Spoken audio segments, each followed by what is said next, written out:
दोस्तों, आज मैं आपके सामने एक ऐसी कहानी लेके आई हूँ जो दिल को छू लेने वाली है और आपको सुनने में बहुत ही अच्छा लगेगा। चलिए हम शुरुआत करते हैं आज की कहानी। आज की कहानी एक गुरु और एक शिष्य की है। वो एक दिन घूमने निकले तो अचानक कहीं पर उन्होंने देखा कि गरीब का जूता रखाया हुआ है।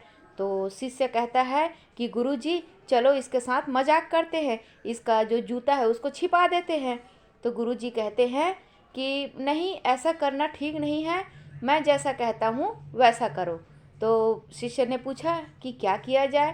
तो गुरुजी ने बताया कि उनके जूते में कुछ सिक्के रख दो, कुछ पैसे रख दो, उसके बाद देखते हैं कि होता क्या है। उसके बाद उन्होंने उनके जूतों में कुछ पैसे सिक्के रख दिए।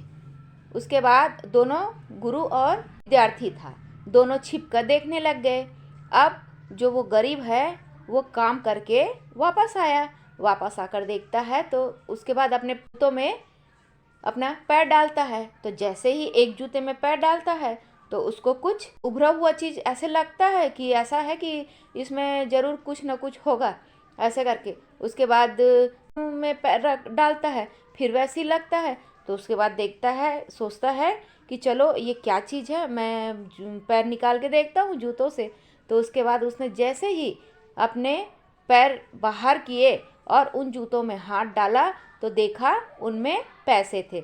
वह गरीब जो था उन पैसों को देखकर बहुत खुश हो गया। उसके बाद वो कहता है कि कौन ऐसा भला मानुष है जो मेरी जूतों पे पैसा छिपा के रखा है, ये मेरी मदद कर रहा है।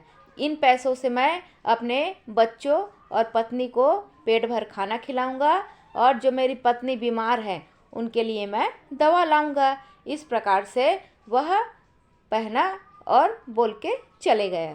फिर गुरुजी ने अपने शिष्य से कहा, अच्छा बताओ कि जो तुमने जो पहले सोचा था वो ठीक था या जो मैंने बताया वो ठीक था।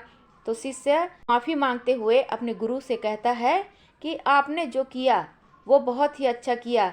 इससे मैं जो उपाय बता रहा था उसमें होता क्या, उसमें मुझे कुछ समय के लिए ही बस मज़ा आता, लेकिन अभी जो आपने मुझसे करवाया है उसमें वो अनजाने में ही तो वो पैसा मिला, वो इतना खुश हुआ और उसका काम भी हो गया। हमने उसकी मदद सीधे सीधे सामने से न करके पीछे से किए हैं, इससे वो बहुत ही ज़्यादा खुश हुआ।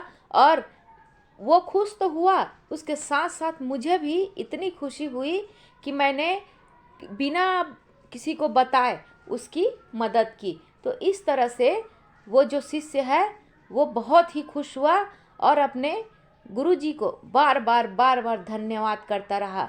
और उधर गरीब भी बहुत सारी दुआएं देकर उसको चला गया।